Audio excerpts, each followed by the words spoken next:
Hi everyone, Jamie here from Star Riot. Welcome back to Thank Punk, it's Friday! Paramore have released a second single off After Laughter called Told You So. 2 weeks after Hard Times we have the second song, and any hopes that people may have had that Hard Times was just a one-off in terms of the sound, then they'll be sorely disappointed with this track. This is another funky, electronic fused poppy banger, definitely carrying on that 80s pop theme with a lot of indie rock thrown in there as well. It kind of reminds me of Haim's first album, bit of Two Door Cinema Club and a lot of Vampire Weekend in there as well, all of which I am totally into. I think the debate now is less whether Paramore still sound like Paramore, because they've definitely moved way on from Riot, and on to whether new Paramore is good, and I think that's only down to personal taste really. Personally, I love 80s pop and mid-2000s indie rock, so this is definitely my bag.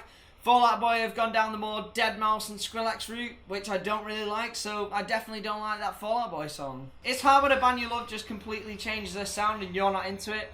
I think that's fine, you can still like their older material while disliking the newer stuff. But for me and Paramore this isn't the case. I still really like the self-titled album. Thought Brand New Eyes is possibly their weakest album. Sorry. Hopefully After Laughter can come right in between Riot and All We Know of Falling maybe. That album is out next week. I feel like we had to wait for so long and now it's all just coming at once.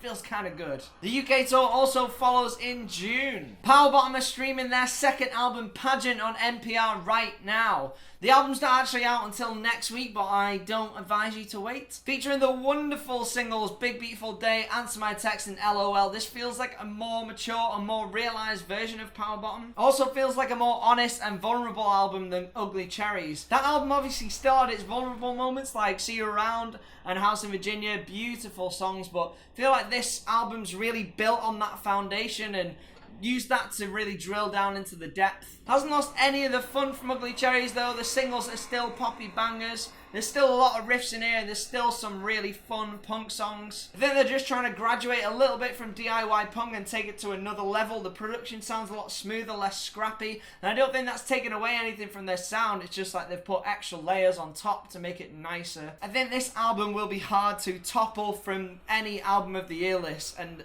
right up at the very top of them as well. That is out next Friday on Big Scary Monsters and Polyvinyl in the US. Haim have another new song, Want You Back. I'm still feeling the Bon Iver vibes on these tracks. Really does sound like they could have collaborated with him on 22 A Million. Very much 70s and 80s rock inspired as well as the normal Fleetwood Mac influence. I can definitely hear a lot of Phil Collins style production in here as well. In a good way though. If you do like Paramore's new sound and you've not heard Haim before, you may have dismissed them as a rubbish indie band, then you might want to check them out because their sounds are kind of converging at the minute and I'm not mad. Also, ex-Vampire Weekend multi-instrumentalist Rostrum actually produced this album, so if you are a fan of Vampire Weekend then maybe check this out as well. Gnarwolves' second album Outsiders is out today on Big Scary Monsters. I've only heard the singles Straight Jacket and Wire so far, but it seems like the skate punk trio have retained the key elements of their sound while adding a bit of maturity, melody and a bit of existentialism in there as well. I'm really looking forward to checking this one out. They're currently on tour around Europe before starting their UK headline run next week. Kamikaze Girls is supporting them on that as well as Rough Hands. That'll be a really cool tour. At the Drive-In released their fourth album Inter Alia today and their first album in 17 years. The reception to the singles so far has been kind of lukewarm from some quarters. Have to wait and see how the album's received. I've seen some good reviews, I've seen some mixed reviews. A genuine question though, has there ever been a reunion album that's been better than what has come before?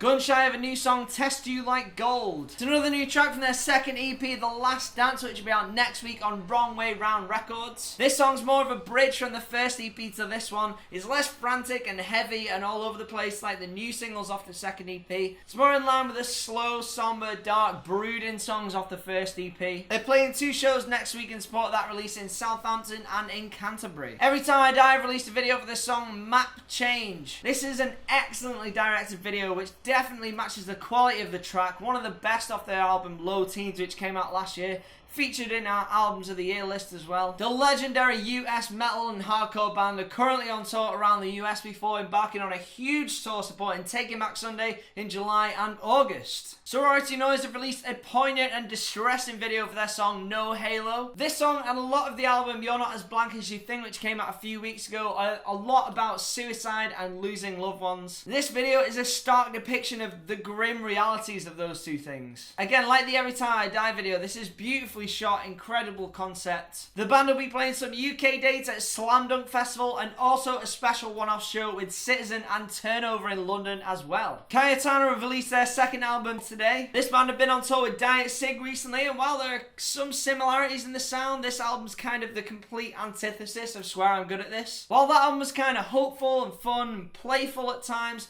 this is very dark, brooding, introspective. Singer Augusta Koch's delivery kind of reminds me of Alanis Morissette at times, the kind of spite and venom that she spits out. The kind of conversational, confessional delivery also reminds me of bands like the Front Bottoms and the Smith Street Band. The bass tones on this album really remind me of The Cure as well. Despite all the bands that I've just name-checked, they don't really sound like any of them. They don't really sound like too much that's out there at the minute. It's a really interesting, unique blend of these kind of different sounds. I do recommend checking this album out. It's really cool. I hope they come to the UK soon. CKY have a new song called Days of Self-Destruction. That's off the upcoming album The Phoenix, which will be out on June the 16th. The band are best known for their song 96 Quite Bitter Beans, which is on the Tony Hawk's Pro Skater 3 soundtrack. Also known for featuring Jess Margera on drums, brother of Bam. This is their first album in 8 years though, and also the first since vocalist and guitarist Darren Miller left the band. Other guitarist Chad Ginsberg has stepped up to the mic. Their UK tour kicks off next week, and I can definitely see why Puppy is supporting them with this sound. It's kind of moved more into that melodic metal sound rather than the kind of pirate aesthetic they had before, I guess. Football Etc. have a new song called Foul. That'll be on their third album Corner, which will be out on the 26th of May. The band Penis are releasing their second album Are You Sure on Alcopop Records today. This is very fun, kind of fast-paced indie pop. Guys, that's all for this week. Thanks for watching. If you enjoyed this, give the video a like, subscribe to the channel if you're not already, or if you have already subscribed, then why not tell all your friends, someone who might need some new music recommendations. Our first video from Manchester Punk Festival went up last week. Painted Black's headline set from the Saturday night. Really incredible set. Really proud of the video we managed to get as well. Multicam full set. Go check it out. Also, I was at Garage Rock all last weekend making content for Bird Attack Records. Go and subscribe to their channel if you want to see me dicking around, interviewing bands like H2O and Anti-Flag, and just all the stuff we got up to around the weekend. But that's it for now, guys. Have a great weekend. Stay safe, whatever you do. And for now, thank Punk, it's Friday!